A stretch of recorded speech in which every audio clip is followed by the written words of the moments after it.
Hi guys, it's June. Welcome to Noble Book Review. If you're a new subscriber, welcome on board and thank you for joining us. And for those of you who are already subscribers, thank you for coming back once again and joining me on a really special episode of Noble Book Review, because this is a collaboration with the beautiful Marianne of Bookaholic 12. Hey guys, wherever you are, I hope you're having a fantastic day. Earlier this year, Marianne and I had a chat online and we decided to do a buddy read. And what that means is basically we both pick a book to read and then we will discuss and see if we feel the same way about the book. And the book that we've settled on is One of Us is Lying by Karen M. McManus. The story begins with 5 students being hauled into detention. Now only 4 of them are going to come out alive. The victim, Simon, had created an app which basically is like a gossip newsletter. And you know, when you're in high school, apart from stinky socks and your gym shoes, there are a lot of skeletons in the school lockers. And before long, suspicion falls on all 4 students who survived. And one by one, you know, as the story progresses, you start to, you know, kind of like wonder, you know, who actually is the guilty party. Is it just one of them, 2 of them, or perhaps all of them? So Marianne has so kindly come up with a list of questions that we will both answer, so that you know that would help us in our discussion, and then you can check out her channel and see how she feels. I'll start here now with question 1. What was your initial reaction to the book? Did it hook you immediately, or did it take some time for you to get into it? Well, I actually got hooked into the book straight away. You know, it's that kind of book that there's something in it that just draws you in, and you're like, keep thinking, I need to know who did this, I need to know who did this, and then at the same time you're also trying to solve it. Do you know what I mean? If you guys are watching, if you guys have seen Pretty Little Liars, it's a little bit like that. It starts off with, okay, that's nice, I see where we're going, you know, and then suddenly, next thing you know, you're in season 5 and you've been, you know, binge watching all weekend. I think I just described myself.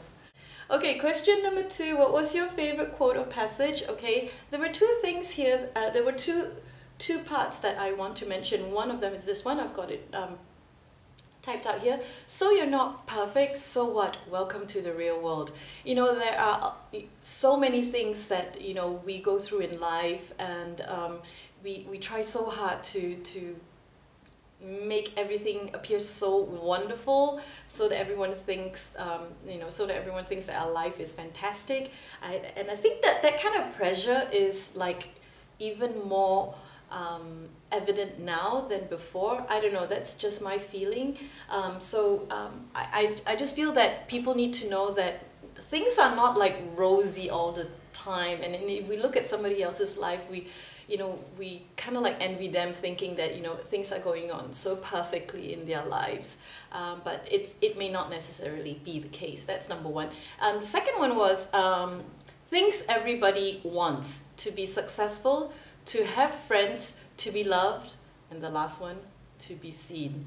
I think that really is something that is very, very relatable. Yeah, people want to be seen all the time, and I guess that explains, you know, why Facebook is such a successful phenomenon. Okay, question number 3. It is, which character did you relate to the most, and what was it about them that you connected with? Again, I'm going to, you know, break the rule here a little bit. I connected most to Nate and Bronwyn, mainly because I think, I mean, the way they were helping each other through this very, very rough patch, I think it's very sweet, it's very cute, and you know, it's that thing about, you know, a straight A girl liking a bad boy, you know, that kind of thing. And also, I think what I really enjoyed was reading the initial attraction to each other that they had. I think it's really sweet to be having a crush on someone, in, you know, it's that early stages of falling in love. I think that's really sweet, and I like that very much. So yes, I could relate to that. Falling in love is a nice feeling, okay?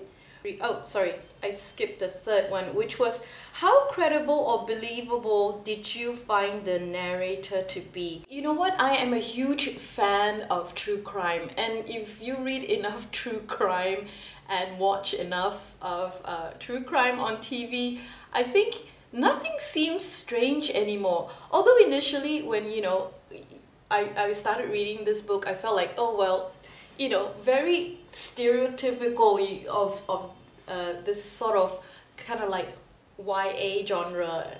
You always have the jock, and then you have the brainiac, and then you have the pageant queen, so on and so forth. But then again, I think that's really not as strange as it seems. I mean, it's not so much like that world it's completely fiction. I think these things exist in reality. So as much as I, you know, kind of felt like, oh, this is like, no, it can't be, it's so much of a coincidence or that sort of thing. Yeah, I've seen enough true crime to know that, you know, real life sometimes can be stranger than fiction. So everything is like believable at this stage. Okay, so how do you feel about the ending? What did you like? What did you not like? What do you wish had been different? No, I don't think I would change a thing. I like the way the story unfolded. But I've already had a look at Marianne's review of this book, so I know how she felt. And yeah, I think I wish I could know more about them. It's like, what happens then? You know, it's almost as if I would like to follow them as they grow up and, you know, become, you know, working adults. I'd like to see what happened to them after all these things has taken place. So do you read it or skip it? Well, for me, I say you read it, especially if you have a whole weekend free and you want to finish something that you can enjoy in one sitting. This book is absolutely for you. I enjoyed it very much. Now, bear in mind that I know some people expect books which are a lot more complex and a lot more in-depth. I kind of had to keep reminding myself that this book is of the young adult mystery, crime thriller genre. So, you know, we have to put ourselves, you know, in that mindset. Okay, so if you are able to do that, I believe you will enjoy this book so much. Before I wrap up, I just want to send a huge thank you to Marianne of Bookaholic 12. She has been extremely patient with me because I've been traveling. It took me ages to edit my videos and put this review together, and she has been so kind and patient. She has just been waiting for me. This has been a lot of fun, so I hope that we will do another buddy read, and this time she will pick the book, and we'll keep you posted. You guys, please remember to subscribe to her channel. I'll put the link to her channel in the description box below. Subscribe to her channel, subscribe to my channel. Thank you so much for watching. As always, remember to keep reading because reading helps you to be better. No bull. Bye!